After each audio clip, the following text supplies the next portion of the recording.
So if you guys want to just start by introducing yourselves and, we could go clockwise and just explain who you are and what brings you onto the podcast. Clockwise, so starting from me. Okay, let's do that. I was serving as a lead character artist on first iteration of the game, Coteries of New York, and then I was helping with main characters on Shadows of New York. And actually, the reason we are here, kind of, is that I was listening to Nathan's and Bob podcast while doing that because I needed actually to catch up with Vampire a little bit because my story goes way back to second edition and I wasn't really updated.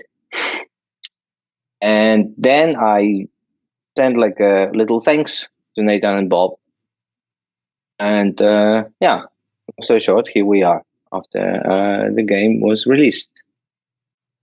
Yeah, I'm Kris. Hi, I assisted Kris right there on Coteries of New York. I helped him outline the story and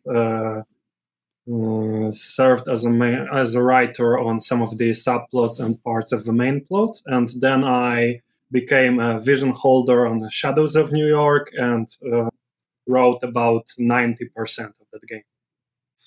My name's Kris. I'm the project lead for Coteries of New York. Did most of the work there in terms of designing the thing, organizing the thing.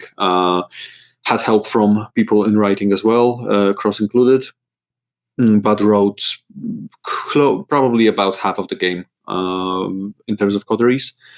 I helped out in Shadows of New York.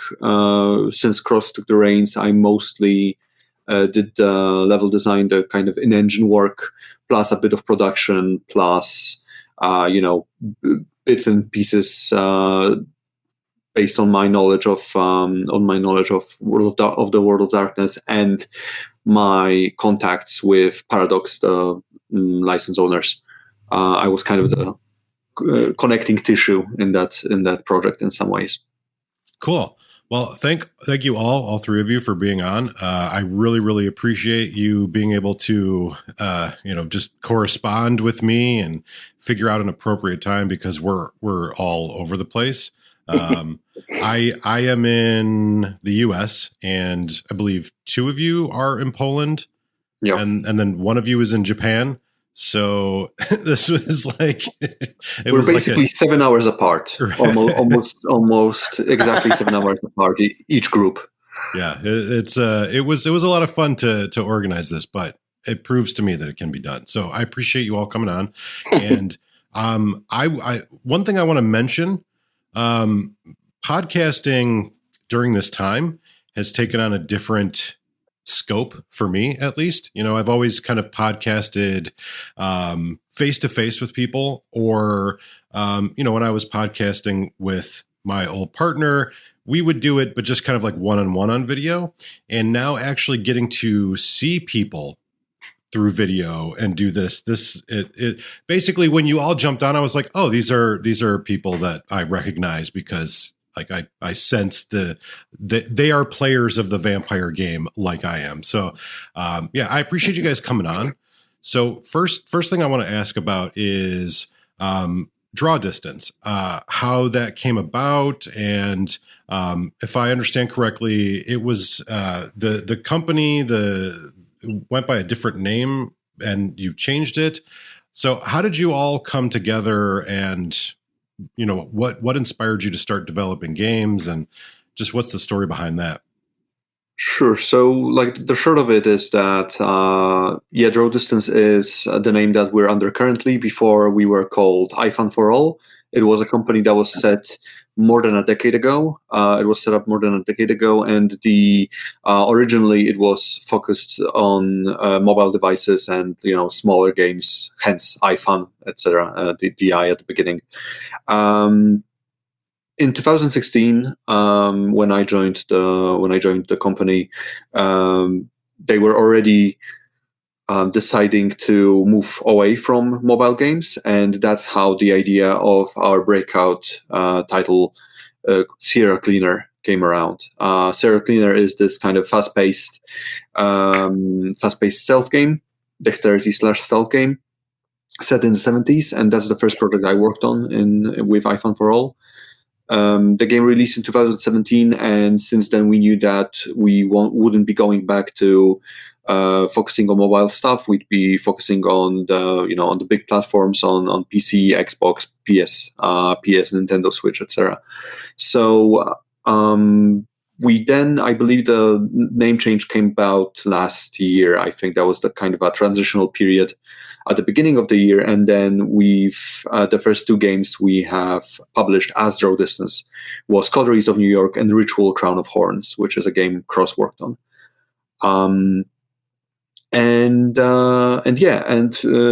For the most part, our story right now is that other than developing the two vampire games, we're also working on the sequel to Serial Cleaner right now, Serial Cleaners. And we're about 20 people right now. I think the development team is, and maybe Rafał could throw in some trivia about how he came on board, because I think that reaches to knowing our CEO, right? Yes, we know each other from old times, like 20 years ago, when current CEO of Draw Distance was working as a journalist for a game magazines, and that's how we met. I wasn't back then in any way related to or like connected to game industry, not yet. That happened a couple of years later after I moved to Japan. But so long story short, it's like after 20 years, we met a couple of times during that period, obviously. But he called me and we were talking mostly about something else. And then he mentioned Vampire the Masquerade, and I went completely silent for a moment. And I was like, "No way, man! You need to get me on this. Yeah, I want to work on it." It's like, and he's like, "Yeah, but it's pretty cool, but it would be nice." I'm like, no, you don't understand. Yeah, I totally want. This is something I was connected to for years before I came to Japan, and I would totally want to be a part of it. Yeah. So a couple of months later, maybe 2 months later, after we had this little discussion, guys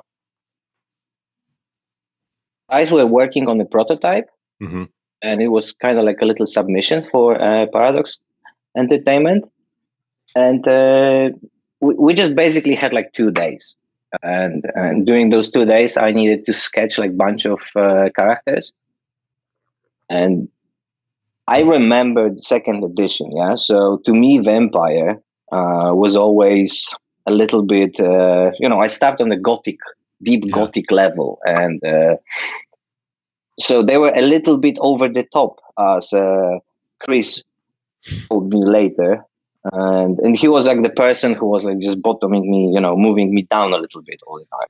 Yeah, I'm the bad. So I'm the Kris is like. Yeah, he's a bad guy. Yeah, from my point of view. So yeah, basically this is how it happened. This is how we started, and then there was like a 1 month or 2 months break, and they came back and with like a real thing. A game like Coteries of New York is high visual. It's not. There is a lot of work that must have gone into this. What was that process like, exploring these characters? And I know you used New York by Night as kind of your jumping off point. What was that process like to sort of gather all this artwork and remain consistent? Like, I can't even imagine how much work must have gone into that. That's mostly credit. Kris, you want to start? Yeah, just by rolling out the red carpet for you, basically, because initially Rafa was the person who created these kind of high level outlines for what we would want to do aesthetically, in terms of lighting and in terms of the character style and everything else. So, and like Rafa mentioned, in terms of coteries, most of those characters have come from him.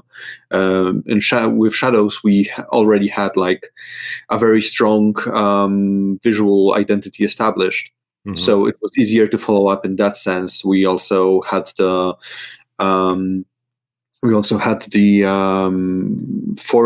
fortune of having new artists come on board early this year, who managed to not exactly copy, but use Rafał's style as a jumping off point to create characters who look very much in line with what we would expect, while being created by another artist.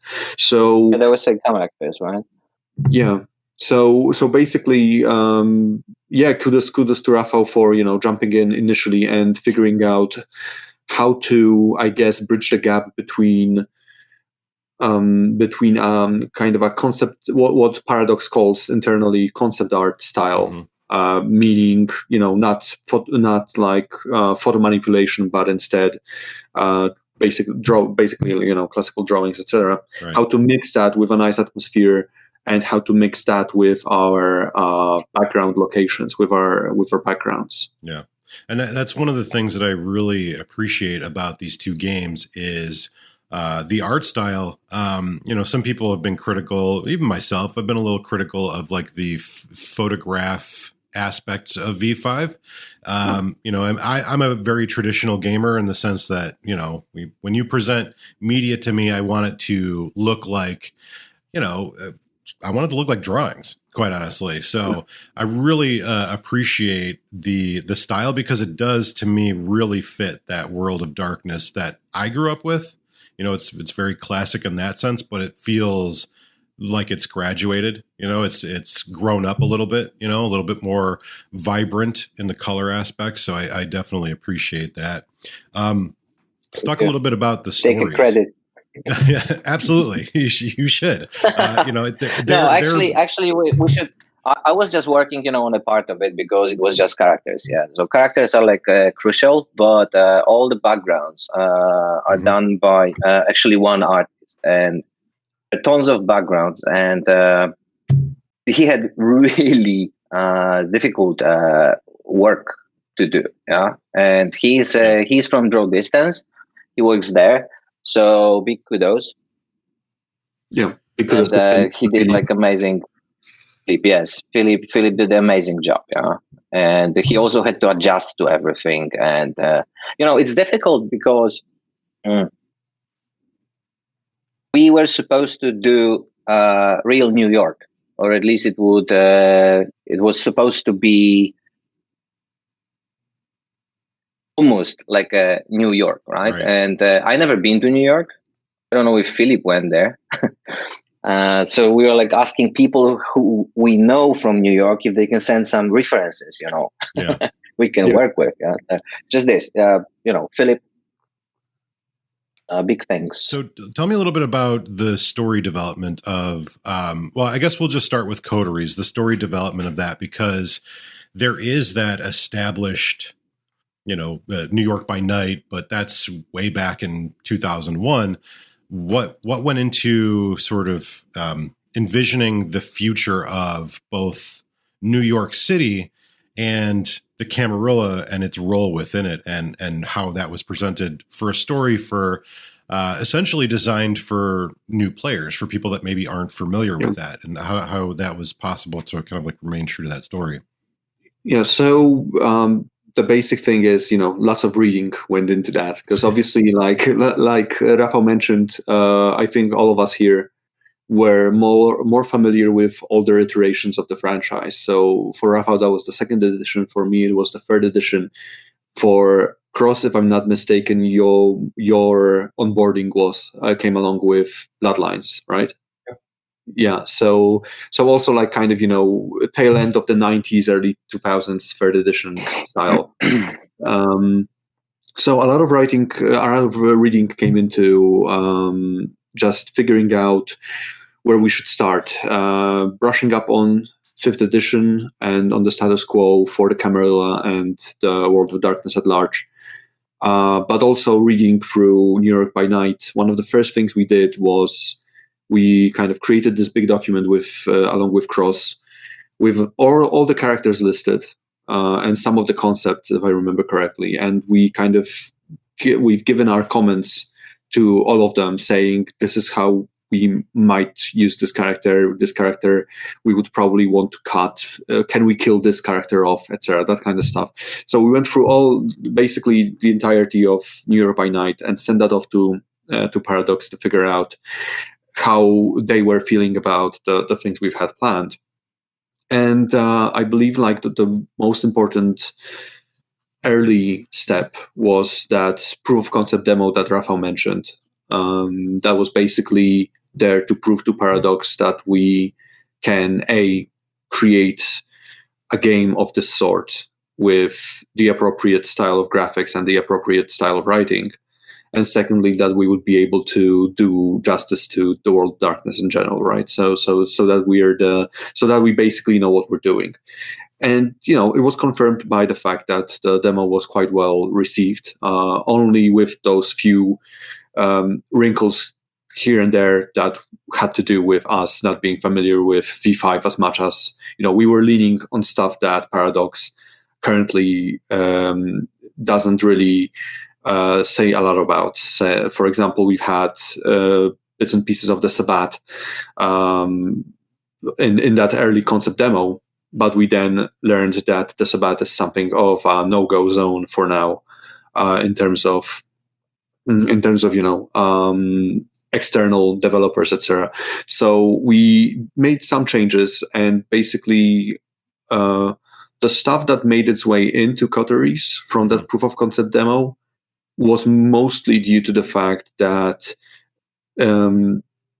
it presented a bit of a story that we knew we wanted to tell, but we didn't have the exact slot where that piece of story should go into.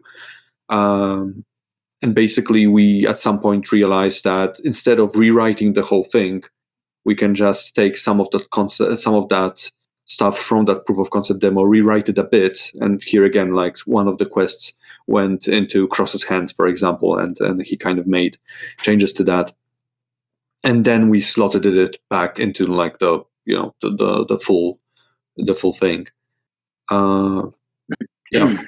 Basically. Were there any characters or things that you really wanted to use that you didn't get to, or were there any characters that you really had your heart set on and just couldn't fit them into the game? So like Cross, I believe you thought Theo Bell would be a good or at least giving a nod to Theo Bell at some point, right? Yeah, I really didn't want to introduce him because he's got bigger things on his mind right now. Yeah, but what we really took some time to agree on is the way a Katarina device could be included in the game, and we didn't really manage to make it happen in Coteries, and of course the elephant in the room was that elders like her are really hard to include without blowing the entire thing up from the inside. Yeah. So after a long match of email ping pong, we set on a solution that satisfied us all, and I think that in the Shadows it really worked out well. Yeah, awesome. That's true. That's a character that we were looking at to include in Coteries, but didn't manage to. I mean, there's a lot of great secondary characters in New York by Night that we kind of didn't get to in Coteries, and we smuggled a few of those, including Carter van der Weyden, whose great art by Rafał was like immediately, the right amount of creepy and like I keep seeing Gary Busey in his face for some reason, but he's like but that's one character. Thank you. He went through like 3 iterations. Yeah.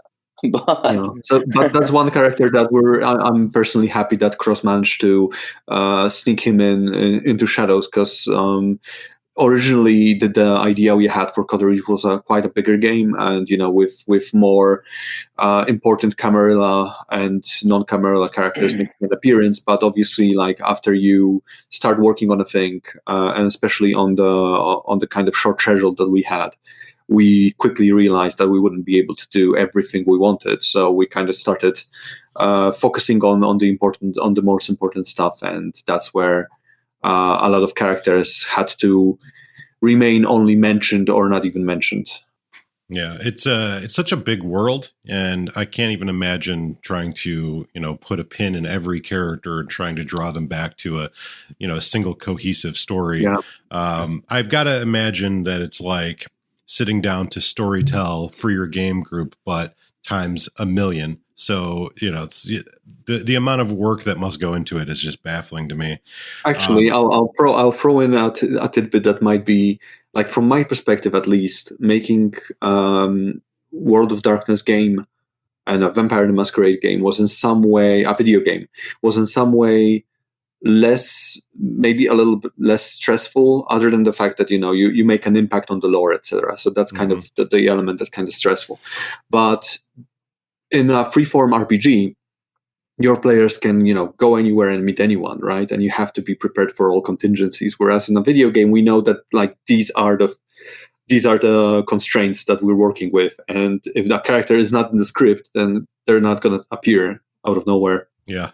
So in that way, it was kind of easier to, I think, like, for the most part, me at least, and I know Cross in some, with some characters as well, we have kind of headcanon about where the character is or what they're up to, or if they're even around in New York anymore. Right. But obviously, at this point, I think we are passing the baton to other creators who will make their games set in New York City in the future.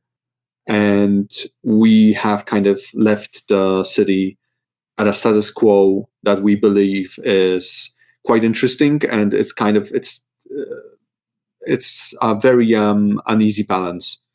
And all it needs is a little bit of a tip, or a tip one way or the other, and the whole thing is going to break down. And obviously, that's also a good point to start if you want to play a chronicle in which your players have a big impact potentially on the politics of the city, which is the intent of New York by Night, which was the intent of New York by Night as well.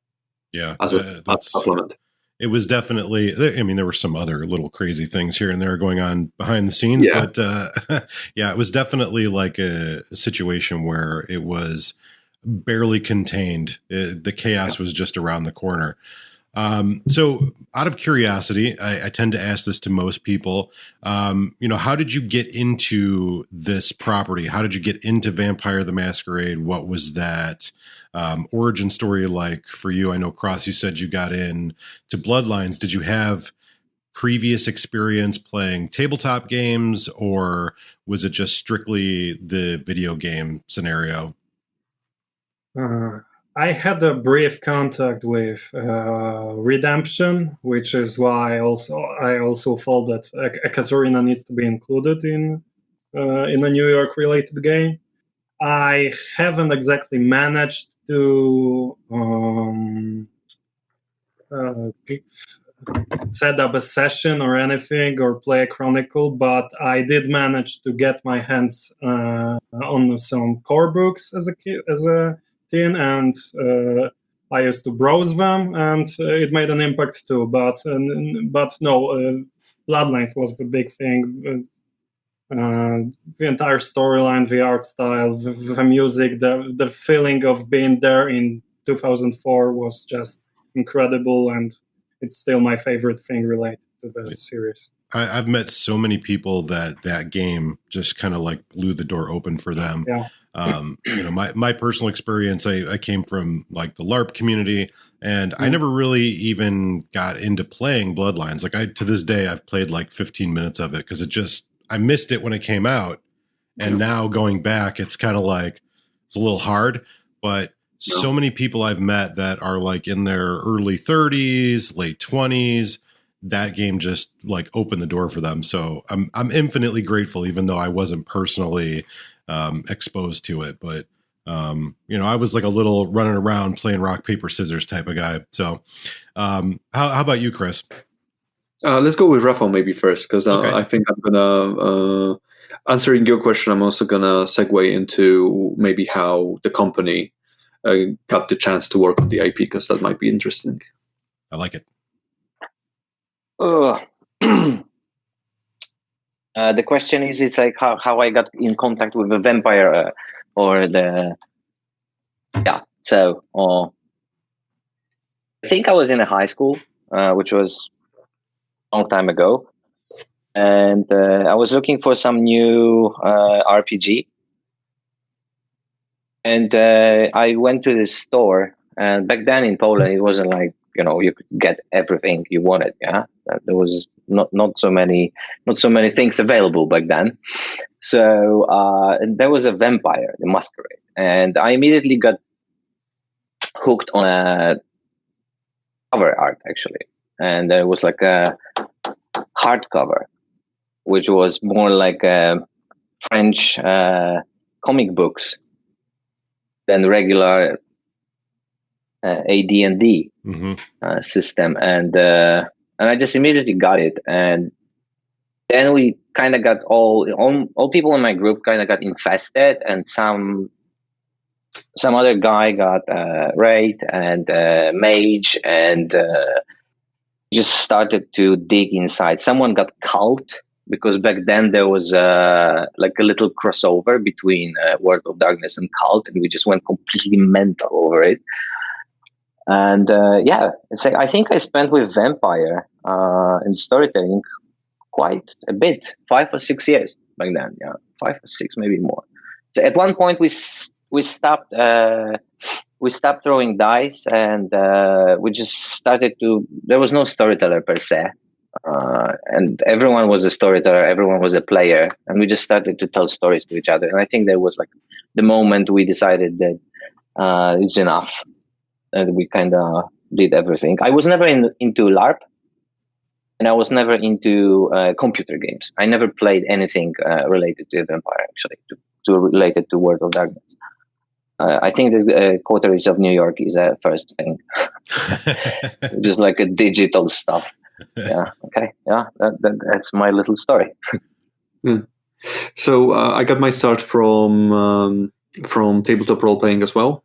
Only my introduction to Vampire was kind of wonky, because what happened was there used to be this magazine published in Poland called Magia I Miecz, Magic and Might, basically Magic and Sword. And it was an RPG related magazine which had all these different sections about different RPGs that were coming out at the time. Warhammer was one of them. AD&D had a little bit of a presence, but mostly Polish knockoff called The Crystals of Time. Kryształy Czasu was the thing that kind of took most of the space in terms of heroic fantasy.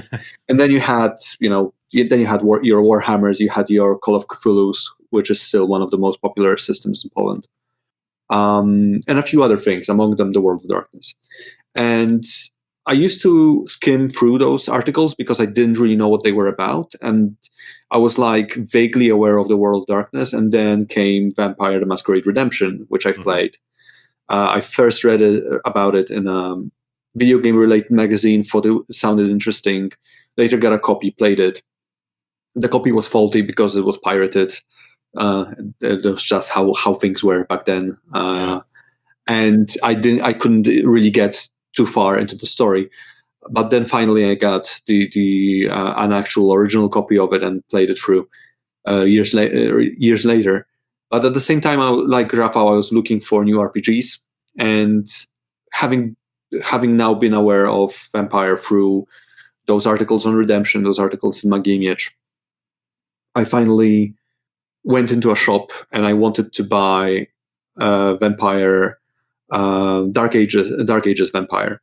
Mm-hmm. And that was because a friend of mine who also played that version of the setting mostly.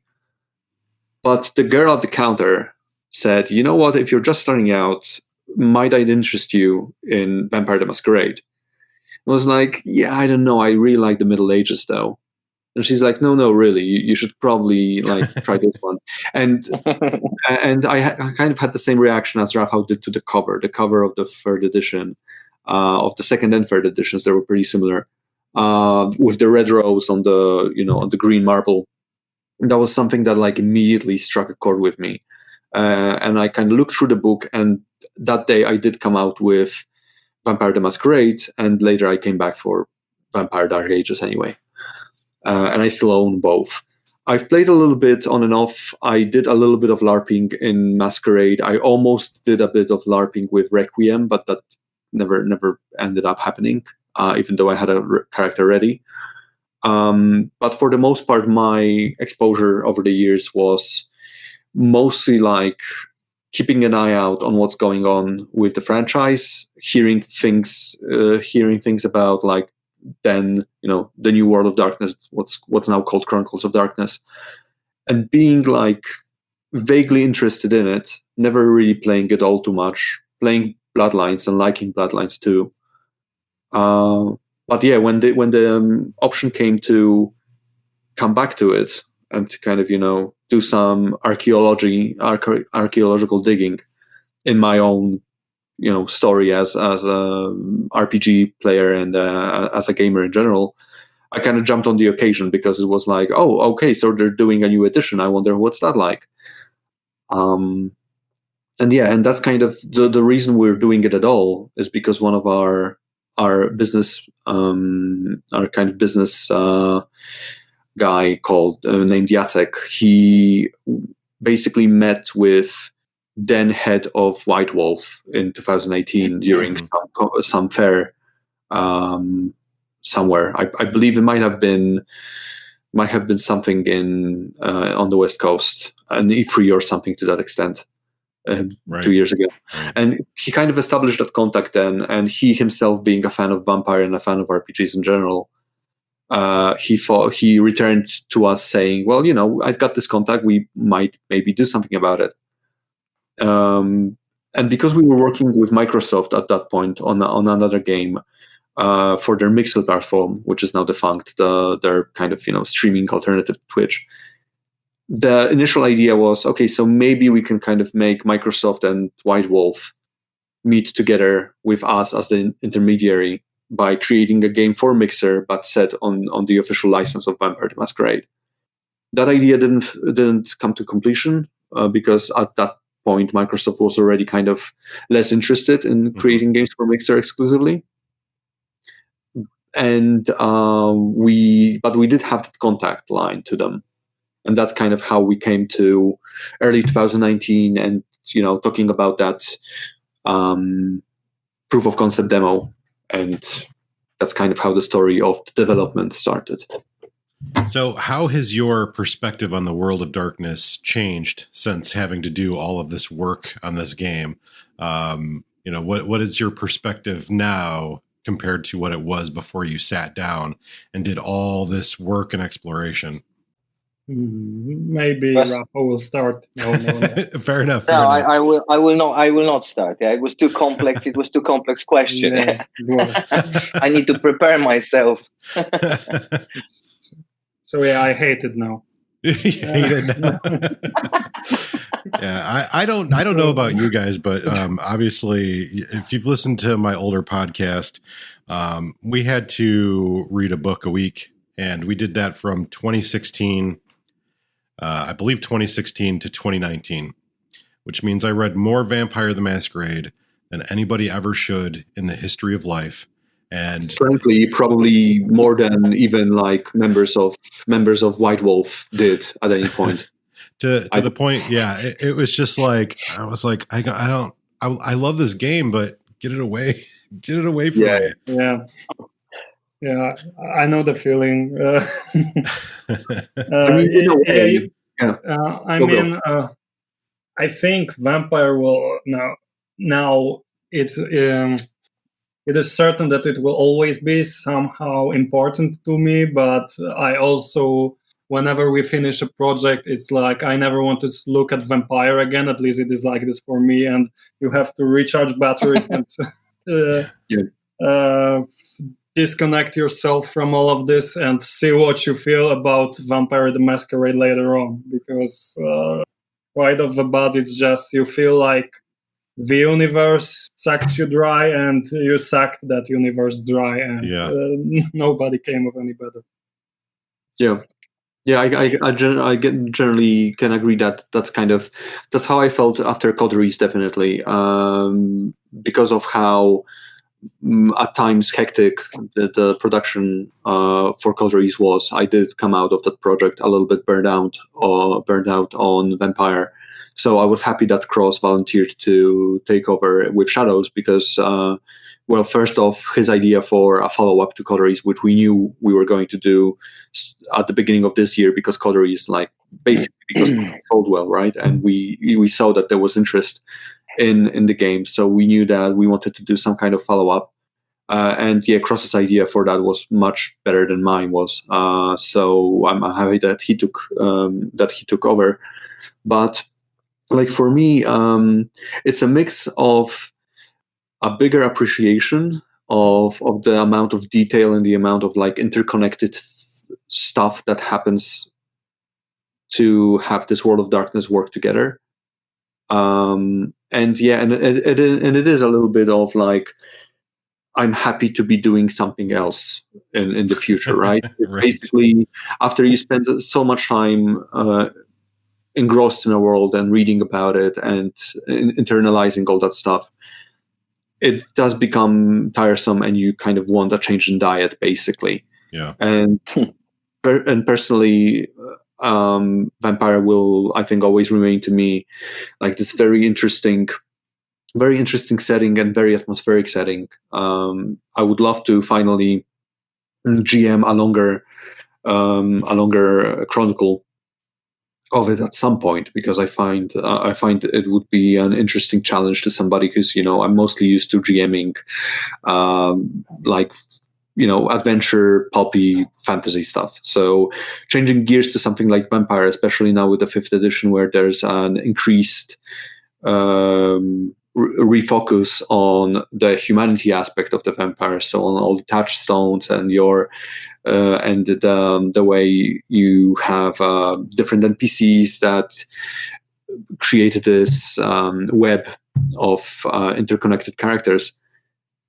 That would be challenging to me personally as a GM, for sure, and that's why I would like to try it someday. But like Cross said, it's probably best if we take a bit of a breather, give it a few months, and then return to it once you remember what the thing that you really liked about it was. Right. Yeah. How has it affected your ability to put the pencil down? Oh, it was very easy to put the pencil down. It was beyond easy to put the pencil down. But when you're in it, it's not really like a project where you have a total creative freedom and you just let your muse take you where she wants you to go. But it's more like carving your space in the universe, and everything has to be consulted with the people who run the universe, and it's really slow and maybe not ungrateful, but really tiring kind of work. And when you don't have to struggle like this, it's easy to take this breather and start recharging and start changing your mode into thinking for yourself. To be fair, I think that for most things that we did, of course. 7 times out of 10, we would basically hit on something immediately that was at least palatable, right? Or at least or at least acceptable from the licensor's viewpoint. Yeah, but you have this inner cop in your head, and Yeah. he takes some energy too. Yeah. But then, those 3 times out of 10, we would stumble upon something that would need increased time spent on iterations, which I believe that's something that Rafał can speak to in terms of some of the character art as well. To me, it's like 5th edition was a pretty difficult at the beginning, because they got me a copy, and I look at it and I thought that it's a LARP thing, yeah, right. Because there are so many. 2nd edition didn't have it. Yeah? It was like a Bradstreet, Teambrook, Cobb, Dougal in Sabbath, and you had to use your imagination. Right. In 5th edition, it's like totally different. There's a lot of like concept arty characters, and a lot of like real people being Photoshop painted, makeup, wearing clothes. So it was so different that at the very beginning, I actually called guys and I asked them, should we do this like that? Yeah. Should we start look for actually models? And they were like, no. It's like totally illustration. Yeah? So to me, it was like a super nice reconnection overall. Never had a experience with vampire before that I had to sit down to the desk and actually draw imagined characters. I was a player, I was a game master. So I wasn't drawing them because like the different part of the brain is working. Right. So this time it was pretty challenging. Challenges were completely different with Coteries and Shadows. Initial scope for both was a little bit different, because what guys said, one side you go, you got that 7-3, yeah, or even 8-2 ratio, and you have to comply. And you, at one point, you don't want to take risks. And it had to have been even more difficult from an art perspective, looking back at New York by Night, because the imagery that's used in New York by Night is nothing like what the imagery that you guys use. Your art style is, I would say, more realistic and more in line with like Chicago by Night's art style, where it's definitely art, but it is like I said earlier, it kind of feels to me like grown up compared to what it was in those earlier editions. And I know like New York by Night revised, there's this weird kind of like ethereal beginning Photoshop stuff going on. It's like half art, half. So I imagine that couldn't have made it any easier. Yeah, it was a little bit difficult because we didn't have liberty to work with Philip together. So lighting is completely different, sometimes on characters and on backgrounds. That's why we kind of had to use the dynamic lighting. What worked well for us is that it's at night, right? So we are good in here. You got so many lighting sources that you can kind of fake it, yeah. And the characters will kind of sit well because there can be always like additional light source from somewhere. So it had to kind of adjust and post-process things, but it kind of turned well. I think that the scope was a little bit too big, but I think we kind of delivered what was like the dynamic lighting was my idea, and in like a mid level of production, I was just like, Jesus, what have I done? It's like there's so many PNG layers I have to export, I had to draw, and I had to draw those characters in like kind of neutral lighting, and I was trying to kind of lose it for Shadows of New York, but it was already there, so we had to kind of follow the whole situation. Yeah, I probably kind of drifted right now from the matter of the question, but okay, just bring me back. I think you're still on the court. I think. Yeah, it's totally fine. So the last thing I want to ask you guys, because I do have to wrap up here pretty soon, but I really want to know, I have 0.000% knowledge of what it's like to develop a video game. That's like completely outside of my wheelhouse. I'm curious what kind of challenges you face when you're developing a game for not just like one platform. Like you're not just developing for Steam, but you're developing it for every game platform out there, Xbox, PlayStation. What kind of challenges do you face when you have to sit down and do that? And, is it a simple process? I'm assuming it's not. And how does that affect your ability to tell the story within the confines of the game? I think I can follow up you guys in terms of what your perspective is on that, and then I can get more into like the console ports and all that stuff. Want to start, Kris? Yeah, I mean, you guys can go first, and I'll finish up with some more general thoughts about the production process as well. Well, in my case, it was mostly tighter deadline, just that, and with an additional buffer which we didn't have with Coteries. That's why with Coteries our release schedule was just gradually rolling out consecutive platforms. I just gave our programmers and testers additional time to get everything done, and the baton was passed to them. Now they had to measure up to the horrors that were waiting. Yeah. Raph, what was that like for you from an art perspective?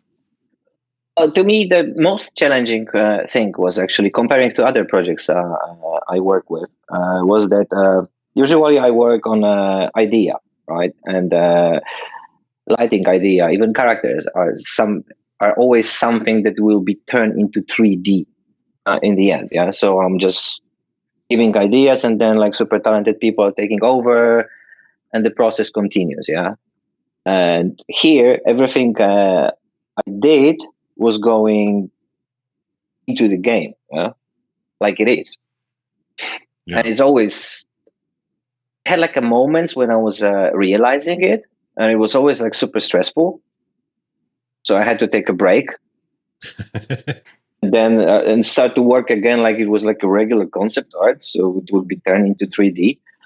So that was the most challenging thing, I think, from like my personal standpoint of view. But that stuff I mentioned like a minute ago, with lighting changing on characters without actually there was like always like a guessing factor, because Philip was still working on other locations, right? So I didn't really know till the very end which locations will be there, which will make it to the game.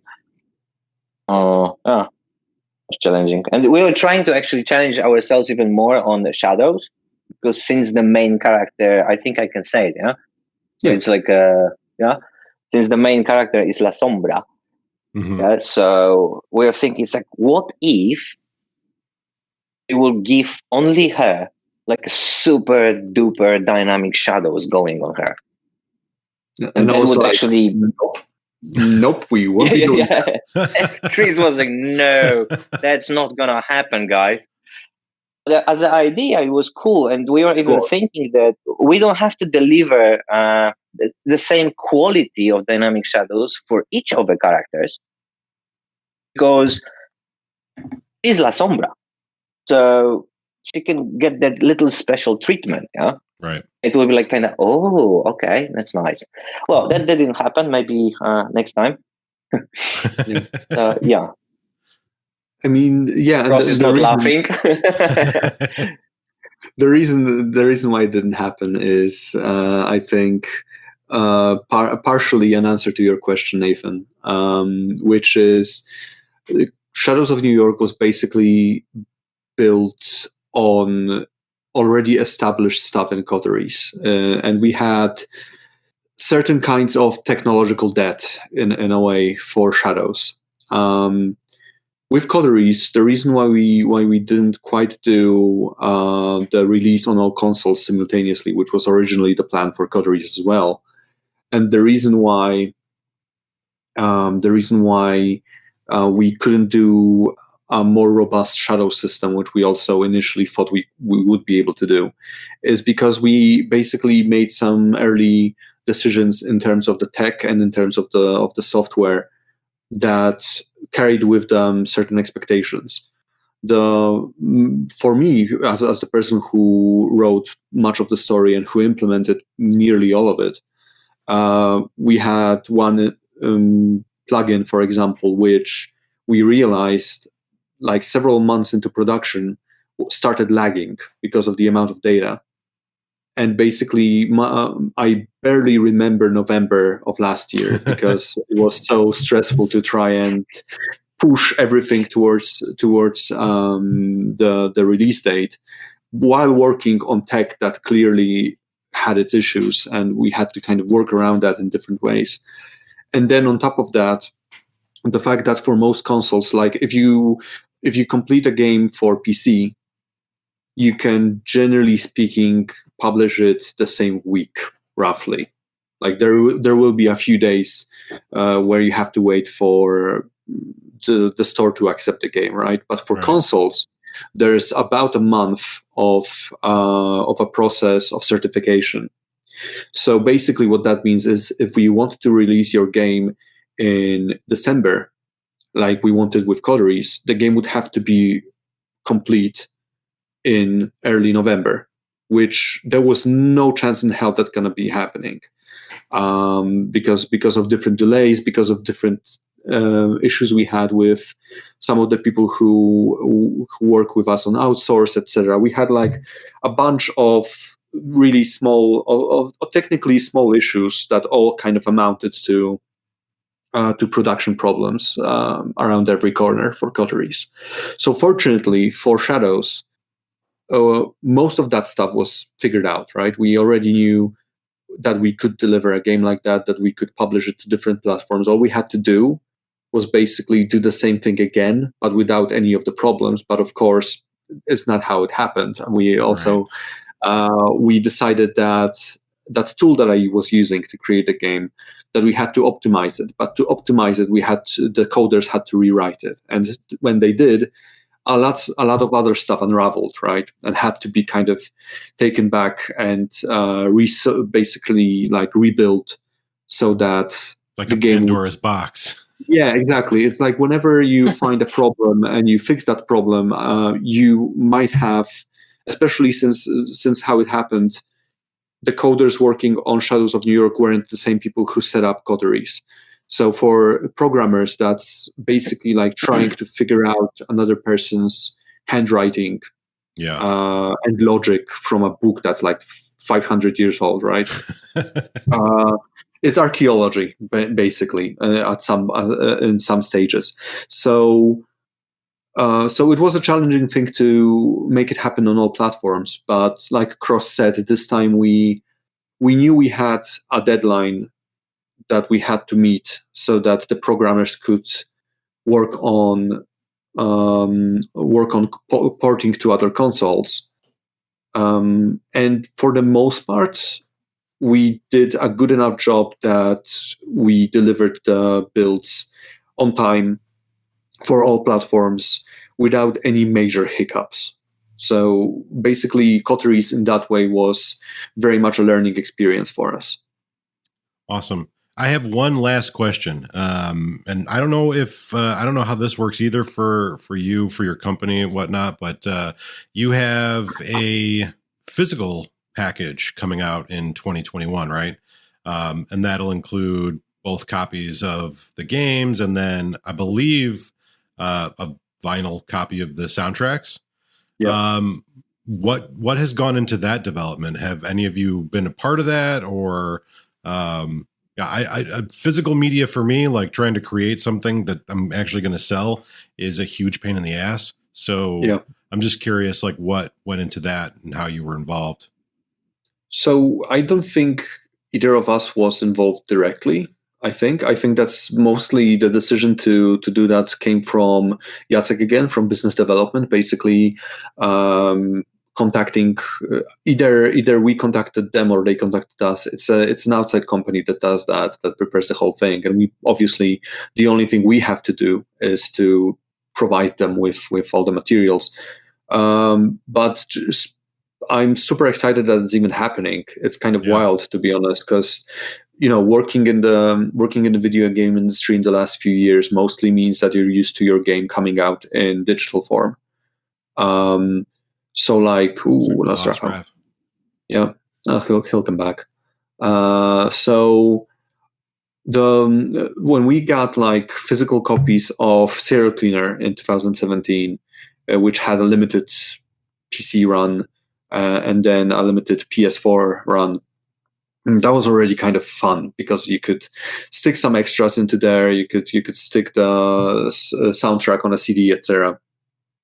But with Coteries now, it's going to be super interesting to see both soundtracks on vinyl, and we're very happy with both of those soundtracks. So it should be a treat to anyone who likes that kind of atmosphere and that kind of theme. And if I'm not mistaken, we'd have to check it later. You can correct me later if I'm wrong in the comments to the podcast. But there's also going to be an art book for both games. So having that excites me because I do like my art books and special editions of games. I'm a huge fan of having like a physical copy of a book with the art from the game on the shelf. So yeah, I'm a very old school type of person in that regard too. Like I still like to have a physical thing that I can put my hands on and look at. I don't know why. Like I think it's probably just how I was raised. If there's not a physical version of a thing, it's almost as if it has less value to me. Less intrinsic value. Like digital books, I've always kind of been like, I don't have a real copy of it, but I do have a PDF, and I can tell, looking at Cross's legal library behind us, obviously I'm not alone in that perspective, but I really appreciate you coming on. And also I really appreciate you thanking me at the end of your game. I don't know that I've ever encountered that before. It was mind blowing. It was legitimately like someone thanked me in a video game. What is going on here? But I really appreciate it. And is there any other Vampire the Masquerade stuff on the horizon for you after you've decompressed and gotten it all out of your system? I mean, who can say? Right now, what I'm doing is I'm kind of overlooking the creation of translations for Coteries, and we're hoping to be able to do the same with Shadows. So I'm kind of still somehow connected to both of these projects, and will continue to help people with figuring out, what the translations of different sections of the games.